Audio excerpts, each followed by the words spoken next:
Grabe, nakaakyat si Thunder sa third floor at muntik na siyang mahulog.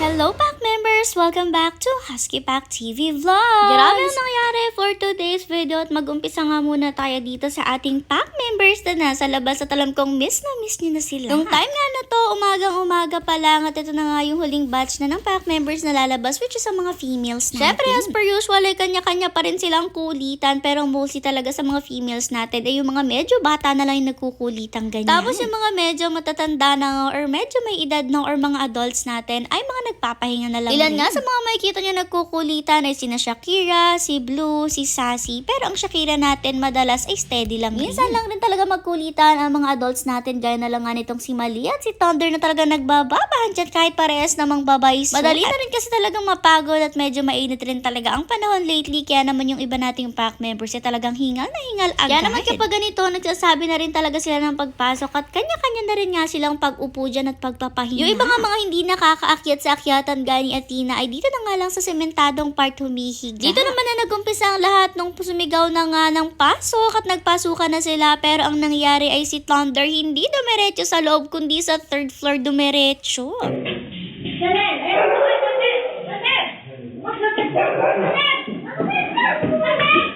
Nung makita nga ni Mother na dumiretso si Thunder sa third floor, hindi na siya nagdalawang isip na tumakbo at sundan siya. Buti na lang nga talaga at nabutan ni Mother si Thunder at ayan, hawak na nga niya sa pa si Thunder nung time na to. Alam rin kasi ni Mother na bukas nga etong third floor dahil may ibinaba nga sila mga gamit mula dito at may naggagawa na rin nga dito sa third floor kaya naman laging bukas yung pinto. Kaya naman patakbo si Mother ay dahil delikado nga dito dahil yung kabilang part nga po nito ay walang harang at open na open at sa sobrang excited ni Thunder baka maya-maya magdire-diretsong talon siya dyan. Kaya naman kahit halos magkandara pa na si Mother at buti na lang hindi rin siya napagulong at nadapa sa hagdan. Talagang pinush niya ang pagtakbo. Eto naman na nga pala ang konting pasilip sa mga nagagawa dito sa third floor. Ayan, inuumpisa nila at kitang-kita talaga yun mula dito at makikita nga nila kung sakali man na talaga nakatalon si Thunder dyan. At yes, napalo talaga siya ng mommy niya guys. Deserve niya yung palo na yan kasi hindi lang to first time. Ilang beses na niya itong ginagawa. Talagang gusto niyang umakyat dito sa third floor. Palagi rin nga talaga siyang tumatakas na ganyan pag alam niya nga na busy. Ang tagabantay nila kapag nagpapapasok ay talagang tatakbo yan dire-diretso sa third floor. Dabuhat na rin nga si Mother dyan kahit may kabigatan si Thunder dahil delikado pa rin talaga yung hagdan natin papataas ng third floor dahil wala pa rin nga siyang gabay. Kaya naman sobrang delikado talaga kapag ganito yung nangyayari kaya hindi nagdadalawang isip si Mother na tumakbo talaga at habulin si Thunder. Grabe rin kasi talaga ang kalokohan ng batang to.